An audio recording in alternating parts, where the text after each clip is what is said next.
Chris Nash, first of all, a terrific day for Sussex. Brilliant day, yeah. I think probably batting first at Hove is generally quite tricky, and I thought to get through to lunch one down was amazing.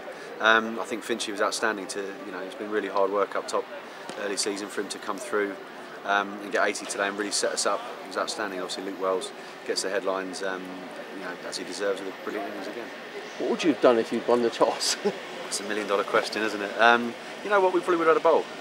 The way we've lined our team up with the 5 seamers, it probably would have been a case of bowling first, and I think it would have been the right decision. I think there was enough there in that first session. As I said, to get through one down at lunch was a real effort, and we cashed in later.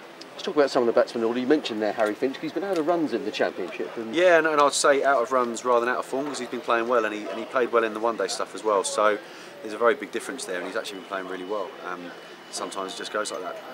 An early season, we had some tricky wickets, especially up and not. So that was hard work. But I think you always measure someone on how they come back, and I think that's what makes a cricketer. That's what makes a real good opening batsman. And for Finchy to come and play that today is outstanding. And then Luke Wells again. Yeah, I mean, look, it was amazing. He's pretty much on one leg for his 250 the other week. And I spoke to him after the game. Actually, arguably, that I think he's played better than he did already in that innings, because he really managed the conditions well and went up and down gears when he needed to, and he's put us in an amazing position to go and push on this game. Is he still struggling with the knee a bit, Chris? No, I think he always looks like he's a bit gangly, so he always looks like he's limping around. But no, one thing he can do is he can bat long periods of time, and I think he's really starting to add kind of quicker scoring to it. So it's fantastic. And Stean yet again in good form at Tunbridge Wells last week and a game today. He's class, and I think he just goes out and bats the same way, whatever the conditions, whatever the wicket, and it's lovely to have him in that middle order, because he's got a real calming influence, and I think he's going to be a great player for us. 339 for 5. I guess you'd have settled for that at the close of play. You could say that, yeah. I think I probably would have taken 2 or 3 down at lunch, to be fair. So to be coming out in that position, a lot of hard work again in the morning. The Worcester team are a really good team. I think they won 4 from 4, so they're going to come hard again in the morning. That's what good teams do, and it's up to us to get through that, push on. And I just think, with our 4 or 5 bowlers they're now to bowl at Hove, I think we've got a real good chance.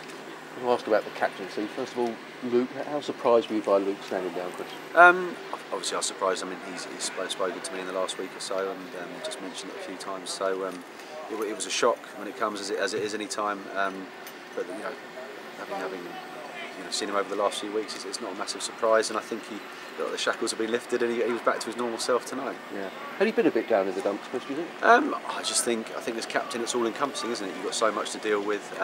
He's got a young family, he's got another one on the way, so there's a lot on your plate, and like that, to try and score runs as well. It's hard work. So hopefully the best thing for Sussex is that Luke Wright scores millions of runs. That's all. And you're a good mate of his. Is he somebody who sort of comes and takes counsel from yourself? And... Yeah, we just take the piss out of each other, really. That's the only way around, I think, things in county cricket. So we talk a lot about things, and he's always bouncing ideas off me. But he seems happy as Larry, and I think he's really looking forward to going out and getting a big one tomorrow. And he looked as if he just batting, like he's had sort of the base of the world lifted off his shoulders. Yeah, and I think that's how it is, isn't it? It can be the same with form and job roles. I think sometimes things change, and you come out and play with a bit of refreshment. So I think it was great to see. Let's talk about yourself in this role. Is it just for this game? Because obviously Ben Brown's the vice skipper. How's it going to pan out, Chris? To be honest, I don't really know. I think we're going kind of, if I win, I keep it, and if I lose, I get the sack. So look, we'll wait and see.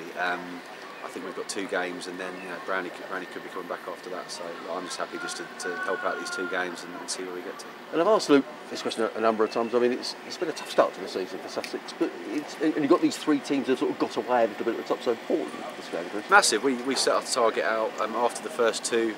We set a target of winning 4 from 6. Won 1, lost 1. So we've got to keep that momentum up, otherwise we're going to be way off kind of the end of the season. You have got 3 teams, I think you won 4 games already, and we're a long way behind. So a lot of work to do, and it kind of starts tomorrow and carries on this 4 days.